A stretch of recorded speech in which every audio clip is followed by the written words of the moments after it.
బాదం పాలు తాగి సుమారు 40 మంది అస్వస్థతకు గురయ్యారని శ్రీకాకుళం జిల్లా ఎమ్మెల్యే గొండు శంకర్ చెప్పారు.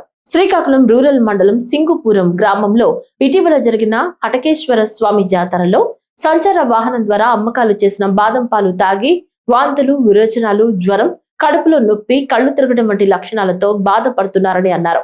వీరందరినీ శ్రీకాకుళం రిమ్స్ ఆసుపత్రిలో మరియు సింగుపురం ప్రాథమిక ఆరోగ్య కేంద్రంలో చేర్పించి చికిత్స ఇస్తున్నామన్నారు. ఇదిలా ఉండగా శ్రీకాకుళం జిల్లా కలెక్టర్ స్వప్నిల్ దినకర్ పున్కర్ సింగుపురం ప్రాథమిక ఆసుపత్రిని సందర్శించి బాధిత కుటుంబాలను ఆదుకుంటామని హామీ ఇచ్చారు. ఈ ఘటనపై సమగ్ర విచారణ జరిపిస్తున్నామని కలెక్టర్ స్పష్టం చేశారు.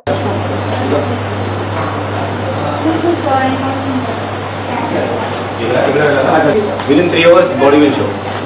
So now from until it has already 24 hours now. 20 hours తర్వాత కేసెస్ తగ్గుతాయా లేకపోతే పెరుగుతాయా? కన్ఫర్మ్ 100%.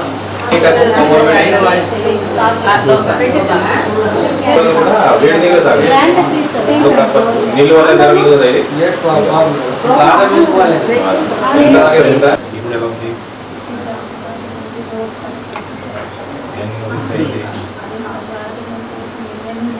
ఎలా ఉంది? కుర్రాళ్ళు ఉన్నారు అందరూ.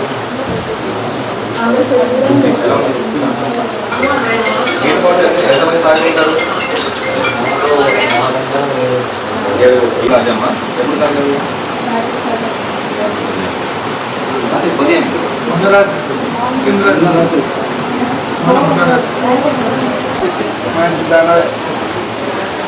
ఎవరో అనుకోండి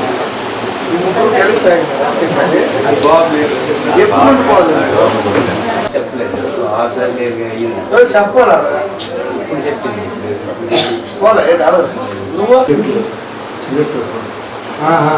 ఎందుకు లేదు బాగా